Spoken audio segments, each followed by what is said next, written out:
من الشاهدين والشاكرين والحمد لله رب العالمين رب صل وسلم وبارك عليه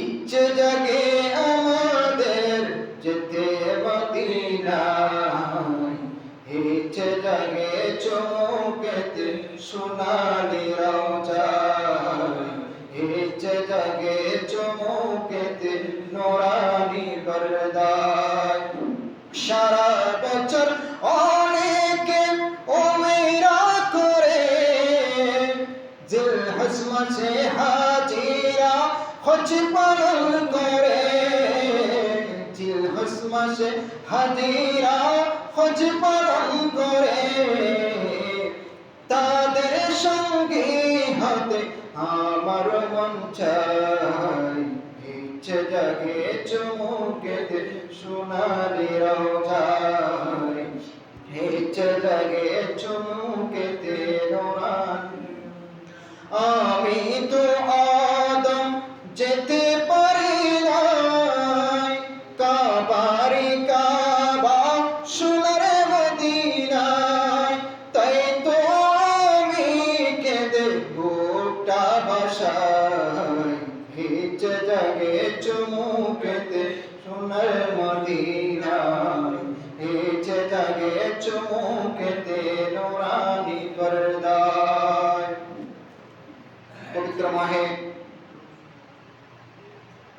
জিলহজ শরীফের তৃতীয় জুমা আদায় করার লক্ষ্যে অত্র মসজিদে সমবেত হওয়া ফরজ শ্রদ্ধাভাজন মুসল্লিবৃন্দ যারা উপস্থিত হয়েছেন এবং আর যারা উপস্থিত হতে চলেছেন রাহমানি ওয়া রাহমাতুল্লাহ তাআলা আসসালামু আলাইকুম ওয়া রাহমাতুল্লাহি ওয়া বারাকাতুহু।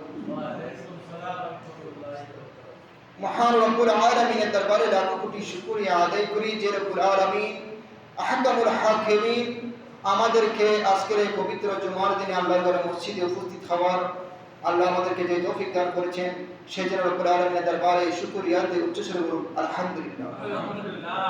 সাথে সাথে লক্ষ কোটি দরুদ ও সালামের হাদিয়া তোহফা দস্তরানা পেশ করি সরকারে কায়নাত তাজদারে মদিনা আফতাবে নবুয়ত মাহতাবে রিসালাত খুতুবুর নূর নবী মুহাম্মদ রাসূলুল্লাহ সাল্লাল্লাহু আলাইহি ওয়াসাল্লামের সোনার মদিনায় রব্বুল আলামিন আমাদের প্রত্যেকের দরুদ এবং সালামকে কবুল আর মঞ্জুর করুন, প্রত্যেকে বলুন আমিন। সম্মানিত হাজিরিন, ঈমানদার মুসলমানদের গুনাহ মাফের জন্য ঈমানদার মুসলমান নিজেদের প্রতি যে জুলুম করেছে, যে অত্যাচার করেছে, এটাই থেকে আল্লাহর দরবারে তওবা করার জন্য, আল্লাহর রহমত প্রাপ্তির জন্য বান্দা কোথায় যাবে?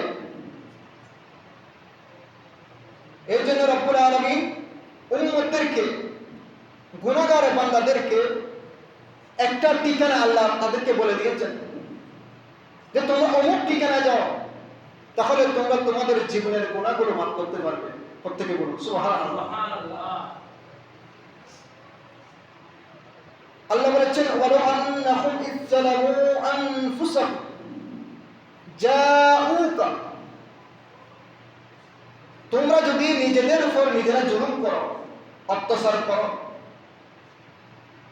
অর্থাৎ গুনাহ করা, অত্যাচার মানে নিজে নিজে গুনাহ করা, নিজেদের উপর তোমরা যদি জুলুম করো, অত্যাচার করো, গুনাহ করে ফেলো, জাউকা, তাহলে তোমরা আমার মাহবুব নবীর দরবারে চলে যাও। প্রত্যেকে বলুন সুবহানাল্লাহ। ফাস্তাগফিরুল্লাহ, তোমরা সেই মাহবুব নবীর দরবারে গিয়ে আল্লাহর দরবারে তোমরা ক্ষমা প্রার্থনা করো। ওয়াস্তাগফারা লাহুমুর রাসূল, আর রাসূল যদি তোমাদের জন্য আল্লাহর দরবারে সুপারিশ করে লাওয়াজাদুল্লাহ তাওয়াবার রহিমা, তাহলে তোমরা আমি আল্লাহকে তওবা কবুলকারী দয়ালু হিসেবে পাবে। প্রত্যেকে বলুন সুবহানাল্লাহ। তো আল্লাহ ঠিকানা বলে দিয়েছেন। এখন তওবা করার জন্য তো নির্দিষ্ট স্থানে দরকার নাই, বান্দা যে কোনো জায়গায় নির্জনে আল্লাহর দরবারে বান্দার গুনাহ মাফের অনুশোচনা করা, তওবা করা, এটা বান্দা যে কোনো জায়গায় বান্দার যেখানে পছন্দ হয় সেখানে গিয়ে আল্লাহর দরবারে কান্নাকাটি করে তওবা করবে। কিন্তু এই আয়াতে কারিমে রব্বুল আলামিন এমন একটা পথ বাতলিয়ে দিয়েছেন যে তোমরা আমার প্রথমে 3টা শর্ত, মাহবুব নবীর দরবারে যাও, সেখানে গিয়ে ফাস্তাগফিরুল্লাহ, আমি আল্লাহর দরবারে ক্ষমা প্রার্থনা করো, ওয়াস্তাগফারা লাহুমুর রাসূল, আর যদি আমার রাসূল তোমার জন্য আমি আল্লাহর দরবারে হাত তুলে সুপারিশ করে, তাহলে তাওয়াবুর রহিমা, আমি আল্লাহকে তওবা কবুল করি, দয়ালু হিসেবে পাবে। প্রত্যেকে বলুন সুবহানাল্লাহ। আমরা দুনিয়াতে জানি সাথে থাকলে দাম বেড়ে যায়। এর বাদাম আছে না, বাদামের ভিতরে একটু সোনা থাকে, তো সোনার কোনো দাম নাই। দাম হচ্ছে বাদামের বিচিটা, যেটা বাদাম সেটা আমরা চুলের উপরের যেটা আবরণটা ফেলে দিই, কিন্তু কেনার সময় ওটার দাম দিয়ে কিনি। তো আপনি যদি যেটাকে ফেলে দিলেন, বাদামটা নিয়ে নিলেন, সোনাটা ফেলে দিলেন, চুলে ফেলে দিলেন, এটা যদি জিজ্ঞেস করেন যে তোমার দাম কি, তখন সে বলবে আমার দামও নাই, কামও নাই, আমার দাম হচ্ছে আমি বাদামের বিচির সাথে থাকার কারণে আমার দাম হয়েছে। আপনি 1 কেজি বাদাম কিনেছেন, সেখানে সোনাগুলো চুলে ফেলে দিলেন, তাহলে অর্থাৎ কিছু চলে যাচ্ছে, কিন্তু দামটা দেওয়া হয়েছে। তো সোনা বলতেছেন আমার দাম হচ্ছে আমি বাদামের সাথে থাকার কারণে আমার দাম বেড়ে গিয়েছে। প্রত্যেকে বলুন সুবহানাল্লাহ। তো আমার আল্লাহ বলতেছেন তওবা করার জন্য অনেক স্থান রয়েছে।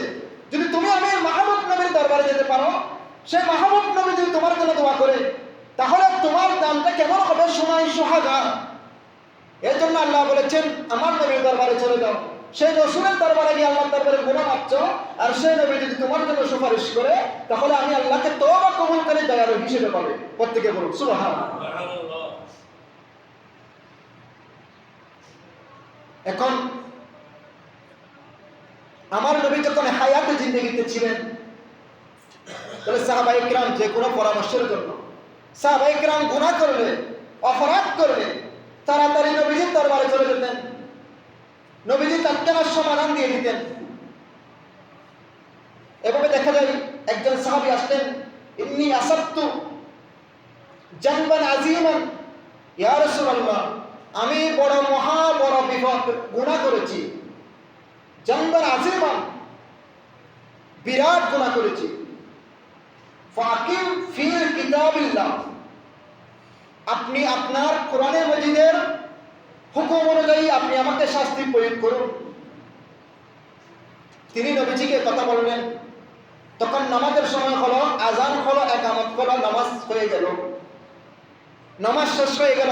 সাহাবী আবার দাঁড়ালেন, ইয়া রাসূলুল্লাহ, ইন্নী আসাবতু জানবান আযীমা, আমি সবচেয়ে বড় গুনাহ করেছি, আপনি কোরআনে কারীমের আইন অনুযায়ী আমার উপর শাস্তি প্রয়োগ করুন। নামাজ শেষ হওয়ার পর সাহাবী আবার দাঁড়িয়ে বললেন। তখন আমার নবী বললেন, তুমি কি আমাদের সাথে নামাজ পড়োনি? নবীজি এটা বলেন নাই, তুমি কি নামাজ পড়োনি, এটা বলেন নাই, তুমি কি আমাদের সাথে নামাজ পড়োনি? ক্বালু বালা, সাহাবী বলেন, ইয়া রাসূলুল্লাহ, হ্যাঁ, আমি আপনার পিছনে নামাজ পড়েছি। প্রত্যেকে বলুন সুবহানাল্লাহ। তখন আমার নবী বললেন, তুমি আমাদের পিছনে নামাজ পড়ার কারণে কদ গফারতাল্লাহু লাহু, গফারাল্লাহু জানবান, আল্লাহ তোমার জীবনের গুনাহ মাফ করে দিয়েছেন। প্রত্যেকে বলুন সুবহানাল্লাহ। আল্লাহ তোমার অপরাধ ক্ষমা করে দিয়েছেন। এমন কতগুলো অপরাধ আছে, তো সাহাবী এমন কি অপরাধ করেছেন যে নবীকে বলতেন, ইয়া রাসূলুল্লাহ, আপনি কোরআনের আইন অনুযায়ী আমার উপর শাস্তি প্রয়োগ করুন। তো সাহাবী এমন কি অপরাধ করেছেন যেটার কারণে নবীকে বললেন, আপনি কোরআনের আইন অনুযায়ী আমার উপর শাস্তি প্রয়োগ করুন। তখন দেখুন কোরআনে কারীমে এমন কতগুলো আয়াত আছে, কেউ যদি ঠান্ডা মেজাজে ইচ্ছাকৃতভাবে কাউকে হত্যা করে, কেসাস বলা হয় যেটাকে, তাহলে হত্যার পরিবর্তে হত্যা, এগুলো কোরআনে কারীমের আয়াত। কেউ যদি জানা করে, প্রাপ্তবয়স্ক বিবাহিত নারী পুরুষ, তাহলে তাদেরকে পাথর মেরে তাদেরকে শাস্তি দেওয়া, হত্যা করা। যেভাবে রোজা ভাঙলে রোজার কাফারার কিছু মাসালা রয়েছে, আপনি এভাবে কিছু মাসালা কোরআনে কারীমে বলে দিয়েছেন শাস্তি প্রয়োগের কথা। তো সাহাবী এমন কি অপরাধ করলেন যে আমাকে কোরআনের আয়াত অনুযায়ী, কোরআনের হুকুম অনুযায়ী আপনি শাস্তি দিন? তাহলে বোঝা যাচ্ছে কোরআনে কারীমের যে শাস্তির আয়াতগুলো রয়েছে, এই সাহাবী তেমন কোনো গুনাহ করেন না। এই জন্য আমার নবী বলেছেন, তুমি যে গুনাহটা করেছো ওই গুনাহটা নবীজি জানতেন। এই জন্য নবী বলেছেন, তুমি আমাদের পিছনে নামাজ পড়েছো, সেই জন্য আল্লাহ তোমার গুনাহ মাফ করে দিয়েছে। প্রত্যেকে বলুন সুবহানাল্লাহ। তাহলে ওই সাহাবীর অন্তরে খবর নবী জানতেন, অথচ নবীজি বলেন না তুমি কি গুনাহ করেছো, এটা বলেন নাই। নবীজি বলে দিয়েছেন, তুমি কি আমাদের পিছনে নামাজ পড়ো না, পড়েছো? ইয়া রাসূলুল্লাহ, পড়েছি। তাহলে আল্লাহ তোমার আমাদের পিছনে নামাজ পড়ার কারণে তুমি যে গুনাহ করেছো আল্লাহ সেটা মাফ করে দিয়েছেন। প্রত্যেকে বলুন সুবহানাল্লাহ। তো নবীজি জীবন দশায় সাহাবায়ে কেরাম নবীজির দরবারে আসতেন, অপরাধ করলে নবীজির দরবারে এসে অপরাধ স্বীকার করতেন, নবীজির সাথে তওবা করতেন, কিভাবে এই সমাধান পাওয়া যায় এটা করতেন। তো এখন রাসূল করিম সাল্লাল্লাহু আলাইহি ওয়াসাল্লাম দুনিয়া থেকে পর্দা করেছেন, তো এখন উম্মত কার কাছে যাবে? কিন্তু কোরআনে কারীমের এই আয়াত এখনো আছে, এটা রহিত হয় নাই, এটার হুকুম এখনো আছে। আল্লাহ বলেছেন, ওয়ালা আন্নাহুম ইসলামু আনফুসাহুম জাউকা ওয়াস্তাগফিরুল্লাহ ওয়াস্তাগফারা লাহুম রাসূল লাওয়াজাদুল্লাহ তাওয়াবার রহিমা। প্রত্যেকে বলুন সুবহানাল্লাহ। যাদের আকীদা বিশ্বাস আমার নবী যে হায়াতুন নবী, আমার নবী জিন্দা নবী, তাহলে তাদের আকীদা হচ্ছে রাসূল করিম সাল্লাল্লাহু আলাইহি ওয়াসাল্লাম কোরআনে কারীমের আয়াত অনুযায়ী এখনো নবীজি দরবারে যারা যায়, যারা নবীর দরবারে গিয়ে আল্লাহর কাছে তওবা ক্ষমা প্রার্থনা করে আর রাসূল তাদের জন্য সুপারিশ করেন, অবশ্যই তারা নবীজিকে দয়ালু হিসেবে পাবে। প্রত্যেকে বলুন সুবহানাল্লাহ।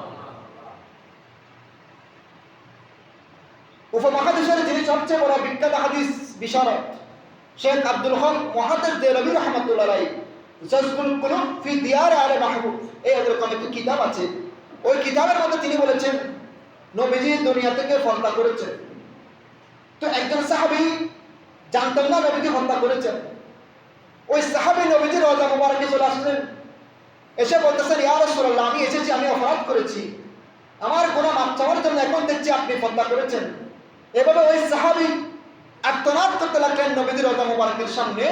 তখন শেখ মুহাক্কিক আব্দুল হক দেহলভী রাহমাতুল্লাহ আলাইহি বর্ণনা করতেছেন, তখন নবীজির রওজা মুবারক থেকে আওয়াজ আসলো, ও সাহাবী, আল্লাহ তোমার জীবনের গুনাহ মাফ করে দিয়েছে। প্রত্যেকে বলুন সুবহানাল্লাহ।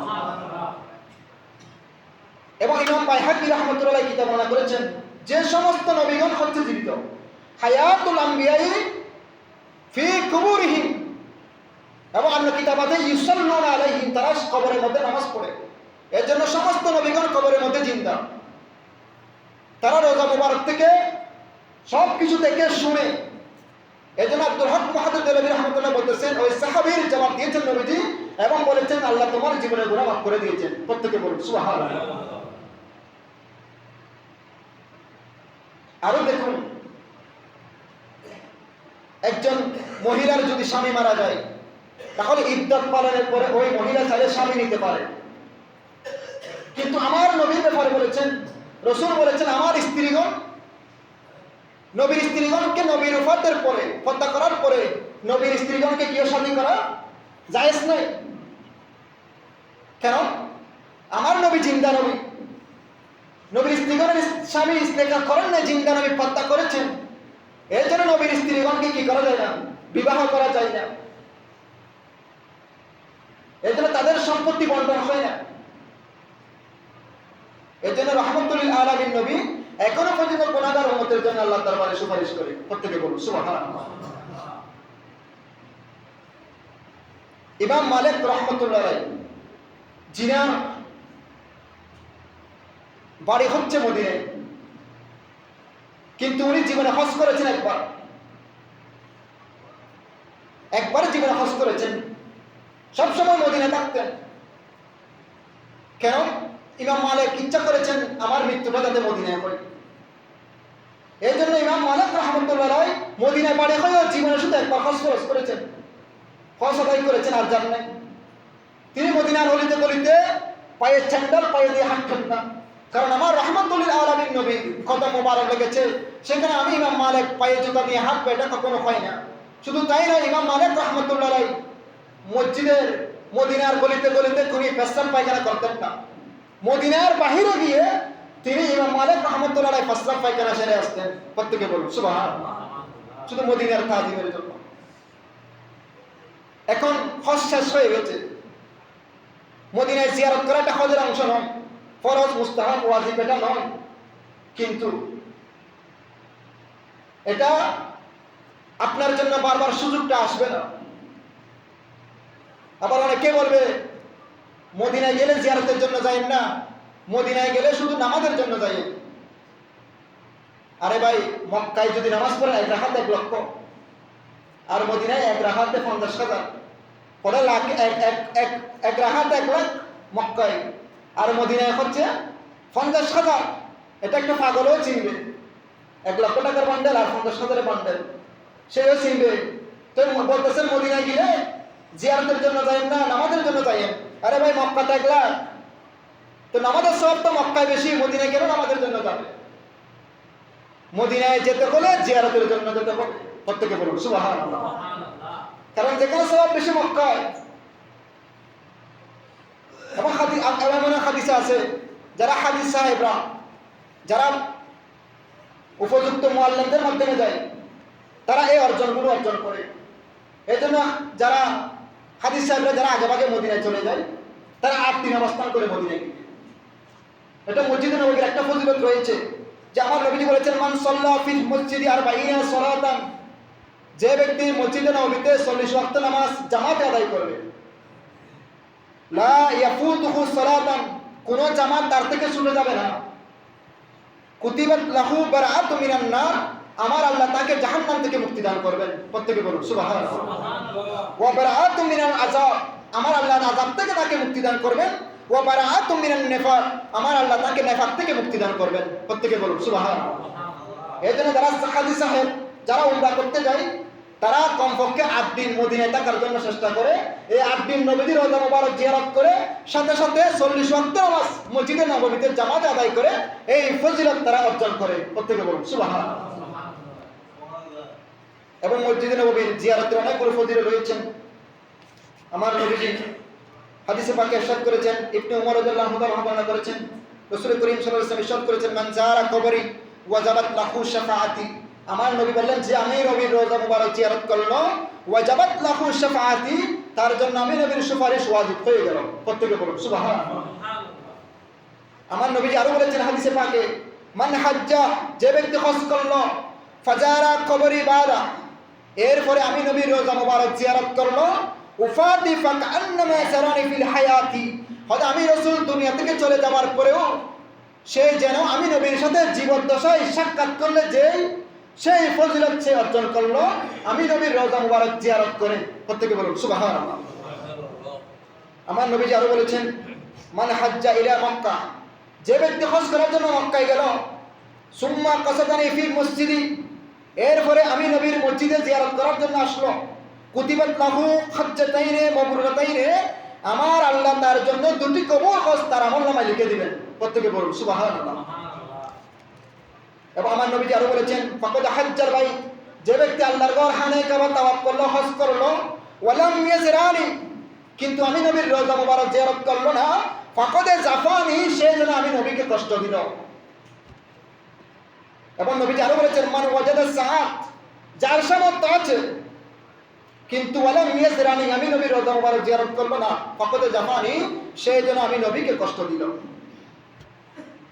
এখন আরো শুধু তাই নয়, দুনিয়াতে এমন একটা জায়গাকে আমার আল্লাহ নবীজি জান্নাত বলেছেন, যে স্থানকে হাদিসে পাকে আমার নবী বলেছেন, মা বাইনা বাইতি ওয়া মিম্বারি রাওদাতাম মিন রিয়াদিল জান্নাহ ওয়া মিম্বারি আলা হাউস, নবীজি বলেছেন আমি নবীর রওজা মুবারক, আমি নবীর মিম্বর, এই স্থানের মধ্যবর্তী যে জায়গা, এটা দুনিয়ার কোনো জায়গা নয়, এটা জান্নাতের একটা জান্নাত। প্রত্যেকে বলুন সুবহানাল্লাহ। এটাকে রাওদাতুম মিন রিয়াদিল জান্নাহ বলা হয়। ওয়া মিম্বারি আলা হাউস, এবং যে মিম্বরে দাঁড়িয়ে আমি নবী খুতবা দিই, সেটার নিচে হচ্ছে হাউজে কাউসার। প্রত্যেকে বলুন সুবহানাল্লাহ। এই জন্য আমার নবী বলেছেন, মসজিদের আমি নবীর রওজা মুবারক, আমি নবীর মিম্বর, এই দুইজনের মাঝখানে যে জায়গা আছে, এই জায়গাতে কেউ যদি নামাজ পড়ে, সে মনে করবে সে দুনিয়াতে নামাজ পড়ছে না, ফলে সে যেন জান্নাতে নামাজ পড়ছে। প্রত্যেকে বলুন সুবহানাল্লাহ। তো আপনি দুনিয়া থেকে জান্নাতে নামাজ পড়ার এই সম্পর্কটা অর্জন করতে হলে আপনাকে নবীদের রওজা মুবারকে যেতে হবে। এজন্য আপনি হজ করতে গেলে, উমরা করতে গেলে আপনি যে মুআল্লিমের মাধ্যমে যাবেন, যে হজ কাফেলার মাধ্যমে যাবেন, দেখতে হবে তাদের সূচির মধ্যে আর নবীজি ইসলামের নিদর্শনগুলো দর্শন করার সেই সূচি আছে কিনা, এগুলো দেখবেন।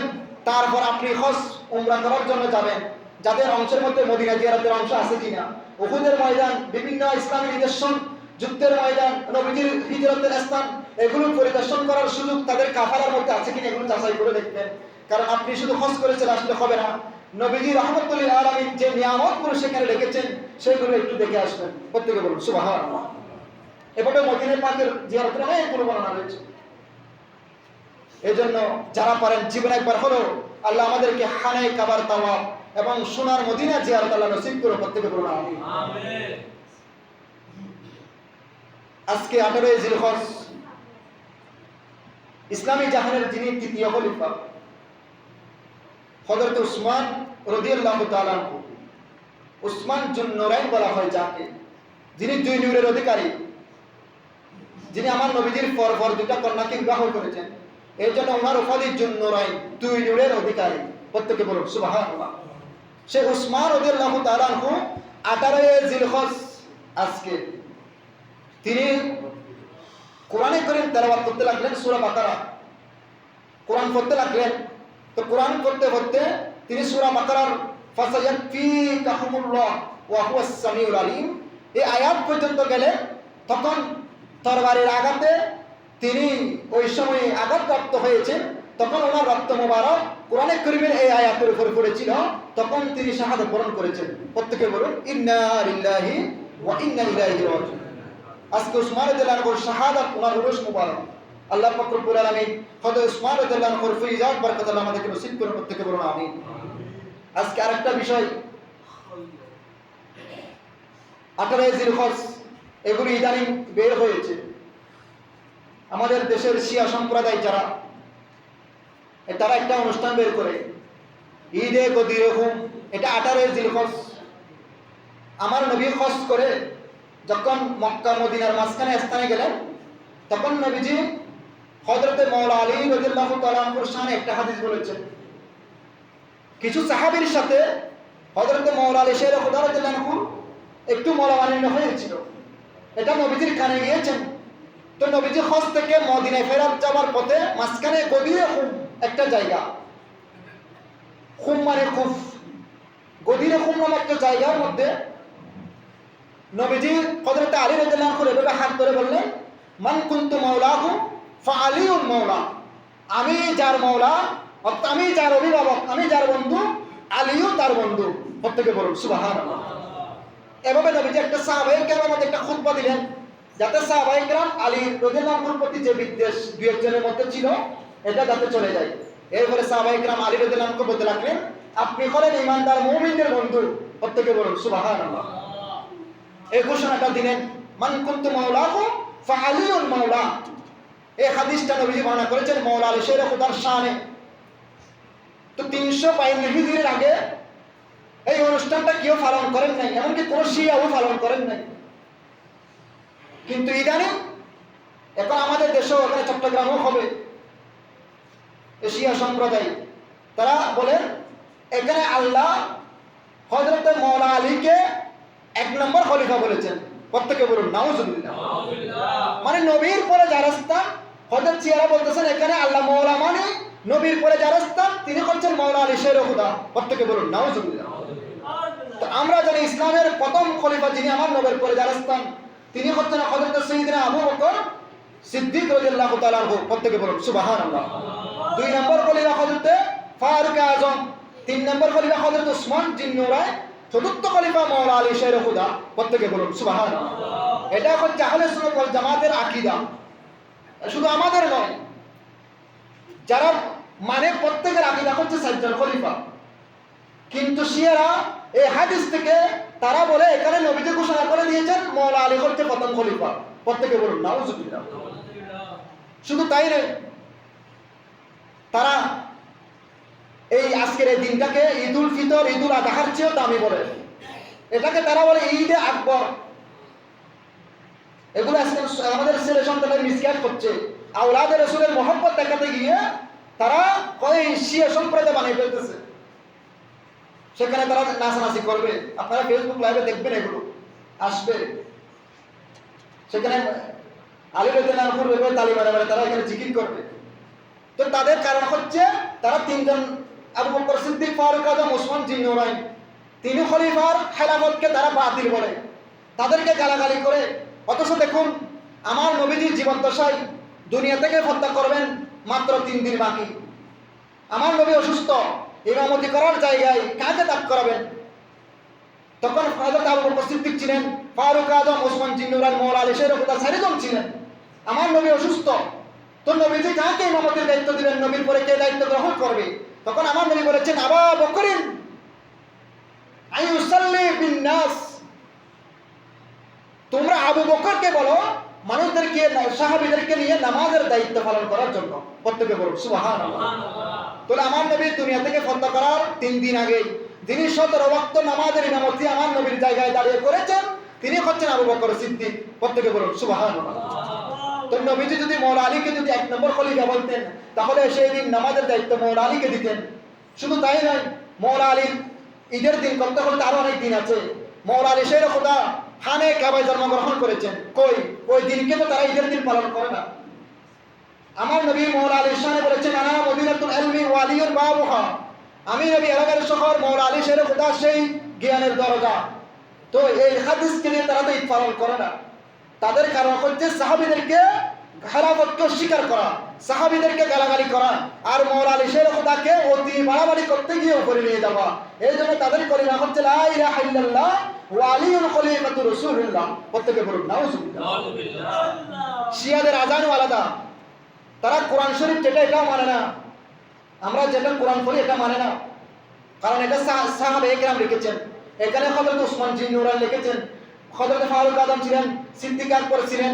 এই জন্য এই কোরআনকে তারা মানে না। হয়তো এখানে একটা সূরা ছিল, সূরা বেলায়াত, এটা এই 3 জন সাহাবী বাদ করে দিয়েছে। এটা মওলা আলী শের খুদার শানে নাযিল হয়েছে। এগুলো আমার মোবাইলে আছে, সূরাটা তারা বানিয়েছে। শিয়ারা একটা সূরা বানিয়েছে, হয়তো কোরআনে কারীমের সূরা 170 নয়, কোরআনে কারীমের সূরা হচ্ছে 115টা। এটা তারা সাহাবীরা বাদ দিয়েছে মওলা আলীর সাথে বিদ্বেষ রেখে। প্রত্যেকে বলুন নাউযুবিল্লাহ। এই জন্য তারা এই কোরআনকে মানে না, তারা আমাদের কালিমাকে মানে না, তাদের আযান আলাদা। এশিয়া সম্প্রদায় আজকে এই 18 জিলহজ এই খুতবাকে কেন্দ্র করে, নবীর হাদিসকে কেন্দ্র করে, মান কুনতু মাওলাহু ফাআলিউল মাওলা, এটাকে নিয়ে আলী রাদিয়াল্লাহু আনহু নাকি আল্লাহ 1 নম্বর রাসূল 1 নম্বর খলিফা বলেছেন। এই জন্য তারা আজকের দিনকে ঈদের দিন হিসেবে মানে। আল্লাহ আমাদের সুন্নি মুসলমানদেরকে আল্লাহ পাক রব্বুল আলামিন এই শিয়া সম্প্রদায় আকীদা থেকে আমাদের ঈমান আকীদাকে আল্লাহ হেফাজত করে। প্রত্যেকে বলুন আমিন। আর আজকে হচ্ছে উসমান রাদিয়াল্লাহু আনহুর শাহাদাত দিবস। ওই ঘটনাকে উসমান রাদিয়াল্লাহু আনহুর শাহাদাত তাদের সামনে পড়ে যায়, এর জন্য শিয়ারা এই দিন খুশি উদযাপন করে। প্রত্যেকে বলুন নাউযুবিল্লাহ।